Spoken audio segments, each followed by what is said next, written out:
నమస్తే రమగారు. నమస్తే జయ. రమగారు, మనం గతంలో నాయనార్ గాథలు గాథలు చెప్పుకున్నాం చాలా. అలానే అవును. శివ భక్తుల కథలు కూడా చెప్పుకున్నాం. హ్మ్. అలాంటివి ఏమన్నా ఉంటే ఒకటి. బోలెడన్ని కథలు, ఎన్ని కథలు చెప్పామో కదా. అవును. నాయనార్ గాథలు చెప్పుకున్నాము. తర్వాత ఏమో ఈ సిరియాళుడు, మార్కండేయుడు, చాలా మంది కథలు చెప్పాం. కర్ణాటక ప్రాంతంలోనట అక్కడ కూడా భక్తుల గాథలు చాలా బాగుంటాయి. మన పురందర్ దాసు, బాడ కనకదాసు అలాంటి కథలు ఉన్నాయి. నెక్స్ట్ టైం ఎప్పుడో చెప్దాం. ఇప్పుడు ఈ చెప్పబోయే ఆయన శివభక్తుడు. ఈయన ఒక తల్లికి చాలా శివభక్తట. ఆమెకి బాగా 50-60 ఏళ్ళు దాటినాక ఈ ప్రాంతాల పూర్వం 50-60 ఏళ్ళు వస్తే వృద్ధులుగా అయిపోయేవాళ్ళు. ఎందుకంటే అమిత పని. వాళ్ళే ధాన్యం పండించుకునేవాళ్ళు, దంచటము, చెరగటము, కడగటము, నీళ్లు మోసుకొచ్చుకోవటము, ఇప్పట్లాగా పంపు. శారీరక శ్రమ విపరీతంగా ఉండి ఎక్కువ వృద్ధాప్యం బాగా మీద పడిపోయింది. వాళ్ళు ఒక నడవలేని స్థితికి అట్లా వచ్చేవాళ్ళు. ఇతను ఒక 38-40 సంవత్సరాలు వచ్చినాయి. తల్లి 60 దాటిపోయింది. ఈయనకి వివాహం కాల. ఆ తల్లి అన్నదట, నాయన ఇంకా బతికినన్నాళ్ళు బతకనరా, కాశీ వెళ్ళాలని ఎంత కోరికో చిన్నతనం నుంచి. మన ఊరు నుంచి ఎంతమందో వెళ్ళారు, నువ్వు అప్పటికి చిన్నపిల్లవాడివి, నిన్ను విడిచిపెట్టి వెళ్ళలేకపోయాను. నీ తండ్రి ఏమో చిన్నప్పుడే గతించాడు, నేను వదిలి వెళ్ళలేను. ఇంత వయసు వచ్చింది, ఇప్పుడు నేను నడిచి వెళ్ళలేను, అందరూ జనం నడిచి వెళ్తారు. అప్పట్లో అవేగా ట్రాన్స్పోర్టేషన్ లేదు. మనకా ఏదైనా బళ్ళో అవే కట్టించుకుని వెళ్ళగలిగే శక్తి ఏమో లేదు, స్తోమత లేదు. కాశీ తీసుకెళ్ళరా నాయన నన్ను అంది. కుమారుడు అన్నట్టు, అమ్మ నీ ఆఖరి కోరిక అదే అయితే ఏదో ప్రయత్నం చేస్తా, కనీసం కొద్దిగా ఏవో 4 డబ్బులు 4 అంతే కూర్చుకుని చూద్దాం, భగవంతుడు ఎట్లా తీసుకెళ్తే అట్లా. ఇప్పుడు మనకి కాశ్యాంతు మరణాన్ముక్తి అన్నారు. కాశీలో మరణించడం ముక్తి. కాశీలో మరణించే యోగ్యత ఉంటే ఎటగొట్ట వెళ్ళిపోతాం అక్కడికి.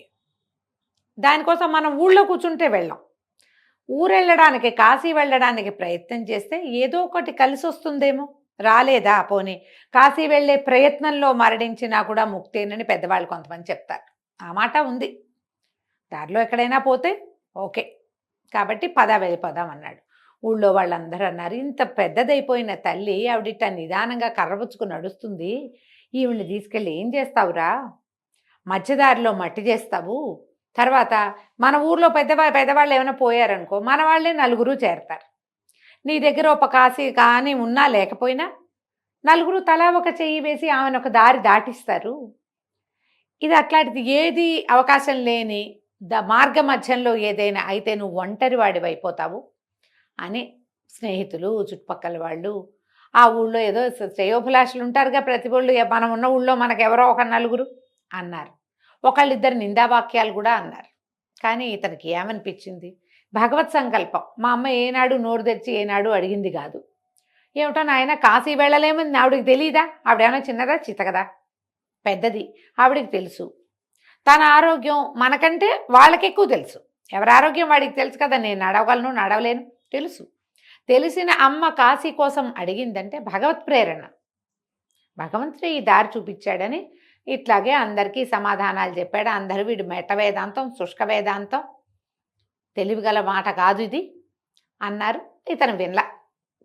మన భక్తుడు తల్లిని వెంబడి పెట్టుకుని వెళ్ళాడు. వెళ్ళేసరికల్లా ఏమైంది, నడిచారు. మార్గ మధ్యంలో ఏమైనా సత్రాలు ఉంటే తిన్నారు. కొంతమంది బ్రాహ్మలు, కొన్ని జాతుల వాళ్ళు కూడా భోజనం పెడతారు దారిలో. కాశీ వెళ్తున్నామంటే, ఏ ఊరు వెళ్తున్నారండి, కాశీయా, మా పంచలో వండుకోండి, ఈ పొట్టు పడుకోండి, ఇదిగో ఈ కూర వేసుకోండి, పొయ్యి ఉంది, 2 గిన్నెలు ఉన్నాయి. అక్కడ అభ్యాగతుల కోసం పొయ్యి ఉండి, ఒక పంచ ఉండి, గిన్నెలు ఉన్న వాళ్ళు ఆ రోజుల్లో కోకొల్లలుగా ఉండేవాళ్ళు. కాస్త తినగలిగి కొడవగలిగిన పరిస్థితి ఉన్న వాళ్ళందరూ కూడా ఈ ప్రయాణికుల సౌకర్యార్థము ఏదో ఒకటి ఏర్పరచడం ఆ కాలపు సంప్రదాయం, సంస్కృతిగా ఉండేది. ఇప్పుడు అసలు మనకి ఆ ఊహ కూడా లేదు, అసలు ఆ ధోరణి లేదు. ఇప్పుడు మన చిన్నప్పుడే పోయింది. ఎవరైనా చుట్టాలు వస్తే మనం హ్యాపీగా ఎంజాయ్ చేసేవాళ్ళం చేయ. ఇప్పుడు చుట్టాలు వస్తే మన పిల్లలు ఏమి ఎంజాయ్ చేయట్లా. వీళ్ళు ఎప్పుడు వెళ్తారు, మన గదులు అయిపోయినాయి ఏడుస్తున్నారు. అట్లా వచ్చేసింది కాలం.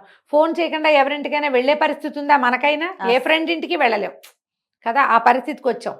ఇదివరకటి కాలం అది. ఈ వెళ్ళే దారిలో ఇతను కొన్ని చోట్ల వండాడు. ఆ 1-2 కుండలు, 2 గుప్పెళ్ళ బియ్యము తీసుకుని దారిలో ఎక్కడో చోట పొంగించుకుని అందులో కాస్త ఉప్పేసుకుని, ఏ దారిలోనో కాస్త మజ్జిగ దొరికితే మజ్జిగ అన్నం తింటూ అట్లా తల్లిని తీసుకుని వెళ్ళాడు. ఎంత దూరమో వెళ్ళిన తర్వాత తల్లి ఇంకా నడవలేని పరిస్థితి వచ్చింది. నేను నడవలేనురా అయ్యా, నా వల్ల కావటం లేదు అని. ఇతను ఏం చేశాడు, అమ్మ నేను నిన్ను భుజాన్ని ఎక్కించుకుని వెళ్తానమ్మా అని తల్లిని మన పిల్లల్ని ఇట్లా జోల్లో వేసుకుంటారు కదా, అట్లా జోలిలాగా వేసుకుని వెనక నుంచి భుజాలకు తగిలించుకుని నడవటం మొదలుపెట్టాడు. ఆవిడ శివ శివ శివ శివ అంటూనే ఉండేది ఆ తల్లి. పరమేశ్వర పాహిమాం రక్షమాం అనేది. ఇతను కూడా నిరంతరము శివనామస్మరణ. కొద్ది రోజులు నడిచాడు తల్లిని భుజాన్ని వేసుకుని. ఇతను మెల్లిగా అతని శక్తి కూడా సన్నగిల్లిపోతుంది. నడక స్లో అయిపోయింది, ఆహారం లేదు, నడక స్లో అయిపోతుంది. తల్లి తను నడిచినప్పుడు కొంచెం పర్వాలేదు, తల్లిని తనే మోసుకుంటూ నడవటం. భగవంతుడు ఏ సహాయం చేస్తాడా, ఎలా సహాయం చేస్తాడా అనుకుంటున్నాడు. ఒకనాటి సాయంకాలం చీకటి పడేసరికి వాళ్ళు ఒక అడవి దారిలో ఉన్నారు. ఇంకొంచెం వెలుగున్నంత వరకు నడిచి ఎక్కడైనా ఏ చెట్టు కిందైనా పడుకోవాలి. అడవిల్లో పడుకోవచ్చా, పడుకోకూడదు. అమ్మ చెట్టు ఎక్కలేదు, నేనైతే చెట్టు ఎక్కుతా, ఏం చేద్దాము అనుకుంటుండగా వెనక నుంచి అతనికి గంటల చప్పుడు వినపడింది. దారి కొంచెం పక్కకు తొలగి ఏమిటా అని చూశాడు. ఒక బండి, ఒంటెద్దు బండి ఉయ్యారంగా వస్తుంది. సాధారణంగా ఒంటెద్దు బళ్ళు చిన్న చిన్న ప్రయాణాలకి వాడతారు. ఒంటెద్దు బండి పెద్ద ప్రయాణాలకు వాడరు, పై ఊళ్ళు వెళ్ళేవాళ్ళు కాదు, ఊరికే ఇక్కడి నుంచి అక్కడికి అట్లా ఊరు జస్ట్ పక్క ఊరు అంతే. కానీ ఆ ఒక్క ఎద్దున్న బండి ఒక ఆయన తోలుతున్నాడు. అతను చల్లగా ఉంది వాతావరణం, చలి మొదలైంది. వస్త్రంతో ఇట్లా ముఖాన్ని కప్పుకుని ఉన్నాడు. ఆయన మొహం కనపడలే. బండి వెళ్తోంది.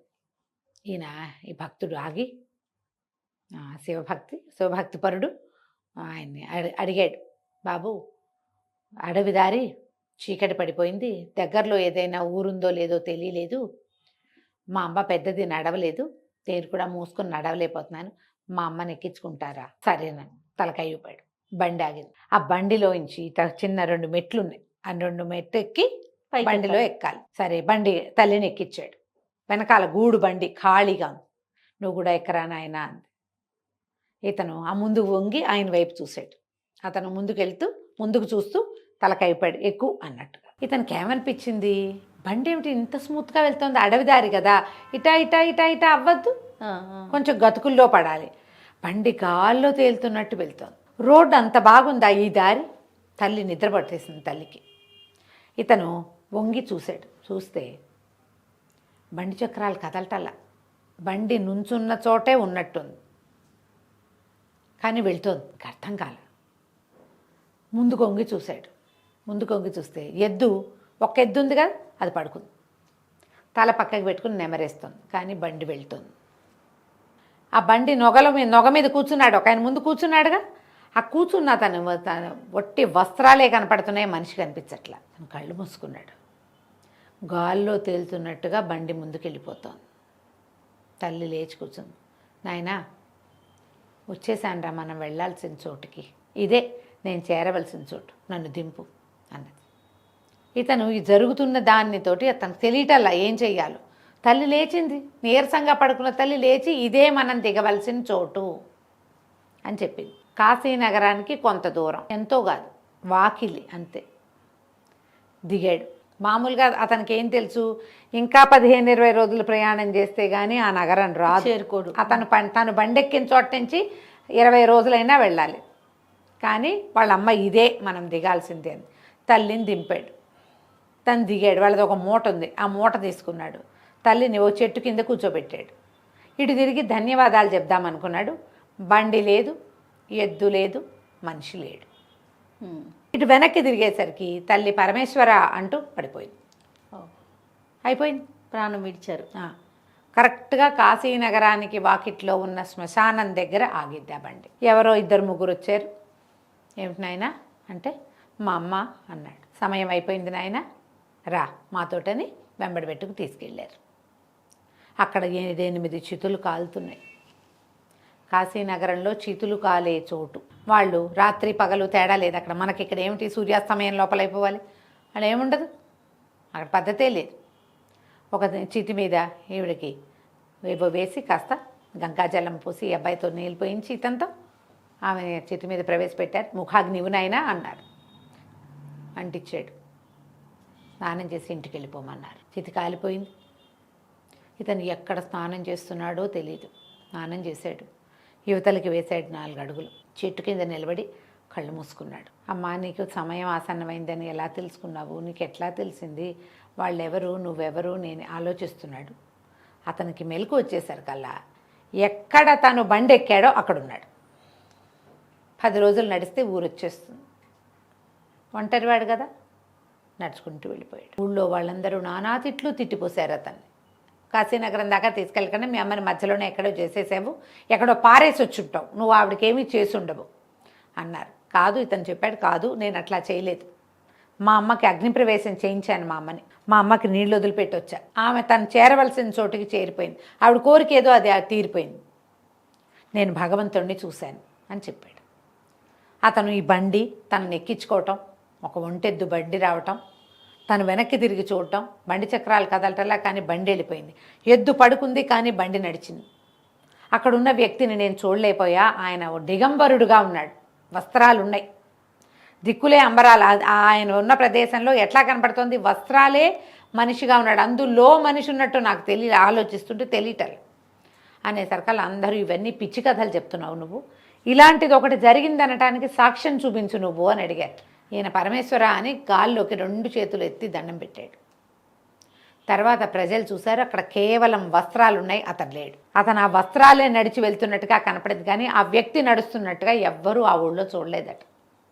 తర్వాత కాలంలో ఆయన ఈ ప్రాంతంలో శూన్యముఖుడు అనే పేరుతోటి ఒక మునిగా చాలా కాలం జీవించి ఉన్నాడట. శూన్యముఖుడు, ఆయన కనపడ్డు కానీ ఆయన వస్త్రాలు ఉన్నాయి, ఒక మనిషి ఉన్నట్టు తెలుస్తుంది వాళ్ళకి, వ్యక్తి పొలకువ తెలుస్తుంది. ఆయన ఎవ్వరికీ కనిపించడు. ఎంతకాలమో ఆయన తపస్సు చేసుకుని తమున్న ప్రాంతంలోనే తర్వాత సిద్ధి పొందాడని చెప్తారు. శూన్యముఖుడు ఆయన పేరు. ఎలాంటి కథలు ఉన్నాయి చూడు. నీకు నాయనార్ల గాథలే వింతగా విడ్డూరంగా ఉంటాయి చూడు, ఇట్లాంటి గాథలు, భక్తుల గాథలు. అద్భుతమైన కథ రమ్మగారు. నమస్తే. నమస్తే చే